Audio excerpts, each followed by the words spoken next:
आज कलयुग में लोग बड़े बड़े लोग अपने पापों को छिपा रहे हैं और अपना आगे आकर के अपने को बहुत बड़ा महत्व अपने आप को ही दे रहे हैं और बड़ा महत्वपूर्ण इंसान मान करके समाज में सम्मान पाने की कुचेष्टा कर रहे हैं। समझ लेना इस बात को। कभी भी अपने पापों को छिपाना नहीं चाहिए।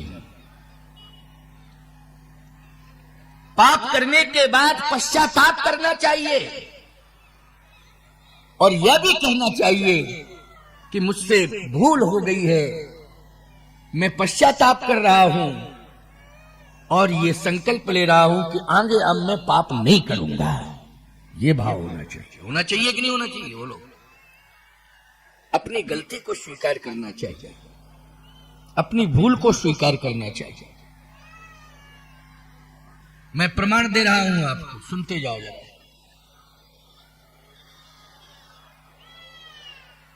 अपने जीवन में सबसे बड़ा पापी सिद्ध हुआ है, रावण से भी बड़ा पापी सिद्ध हुआ है अपने जीवन में। कौन? बाली। रावण से भी बड़ा पापी। भगवान राम ने रावण को तो बाद में मारा, पहले बाली को मारा। बोलो, बाली ने क्या सीताहरण किया था?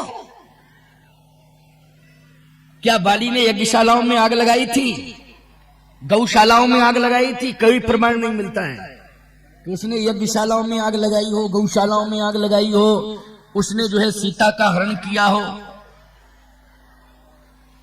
फिर रावण से बड़ा पापी क्यों हो गया? क्योंकि जघन्य पाप हैं ये चार, इनसे बचना चाहिए। ये जघन्य पाप हैं चार, इनसे बचना चाहिए। कौन कौन? इसलिए कहता हूं कि सत्संग के अभाव में, संस्कारों के अभाव में ये चार पाप होते हैं।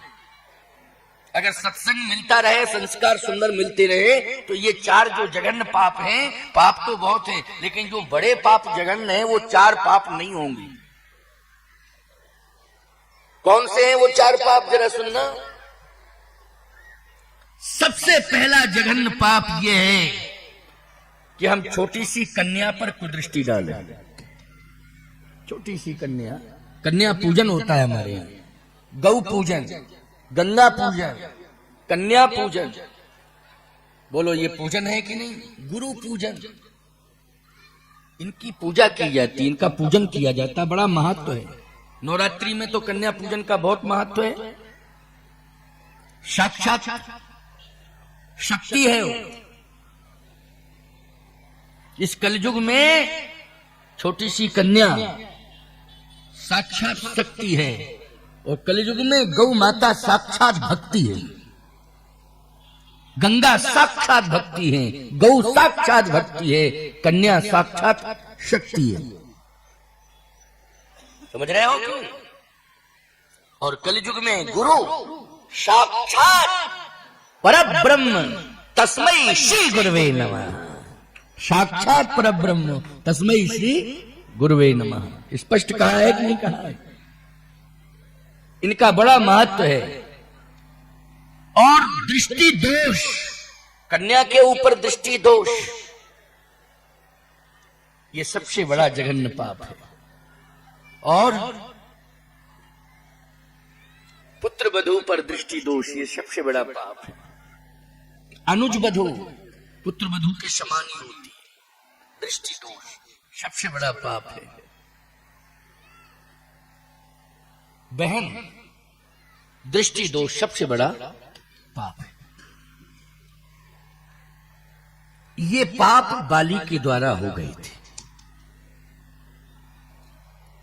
और इस बात को भगवान राम ने कहा कि इतने प्रकार के पाप तेरे जीवन में आए, मैं रावण को बाद में मारूंगा, पहले तुझे मारूंगा।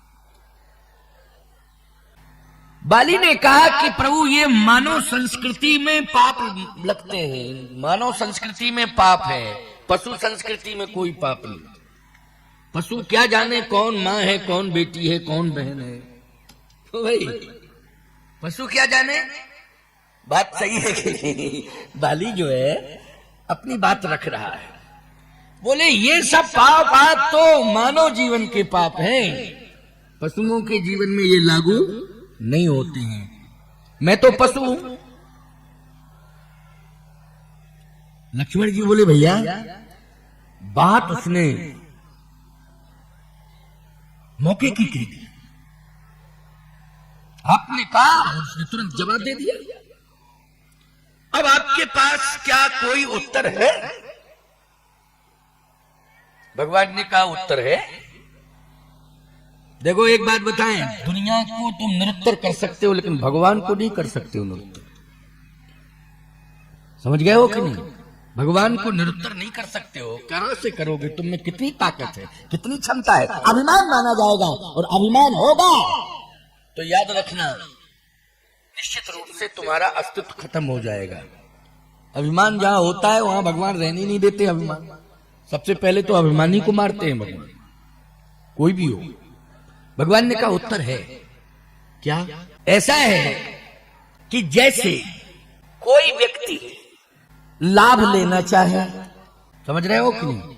लाभ लेने के लिए वो व्यक्ति अपनी वास्तविकता को बतावे और सम्मान पाने के लिए वास्तविकता को छिपावे। बोलो भाई आज यही तो हो रहा है। आज राजनीति में यही हो रहा है। वोटों की राजनीति में लाभ लेने के लिए व्यक्ति अपनी वास्तविकता बताता है और सम्मान पाने के लिए छिपाता है। जब सम्मान की बात आएगी तो वो छिपा लेगा उसको, और लाभ की बात आएगी तो अपना वास्तविकता बता देगा। हम तो ये है। क्यों भाई? मुझे वोट नहीं लेना है, न कोई चुनाव लड़ना है, न यह बात कहने में मुझे किसी नेता का भय है।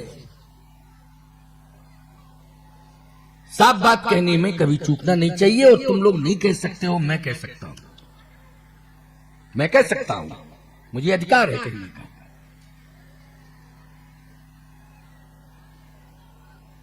भगवान ने कहा यही बात तो ये कर रहा है बाली लक्ष्मण, तुम नहीं जानते हो।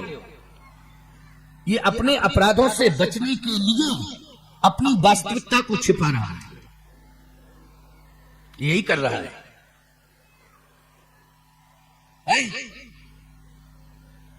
वास्तविकता को छिपा रहा है और निर्दोष साबित करने के लिए अपनी जाति का दोष बता रहा है। निर्दोष साबित करने के लिए अपनी जाति का दोष बता रहा है। ये तो हमारी जाति का दोष है, इसमें तो कोई दोष है नहीं। ये तो हमारी जाति में होता ही है ऐसा। नहीं, कैसे होता है? भगवान ने कहा अभी इसने एक बात कही। लक्ष्मण तुमने ध्यान नहीं दिया है क्या? ये कह रहा था धर्म हेतु अब तरऊ गुसाई,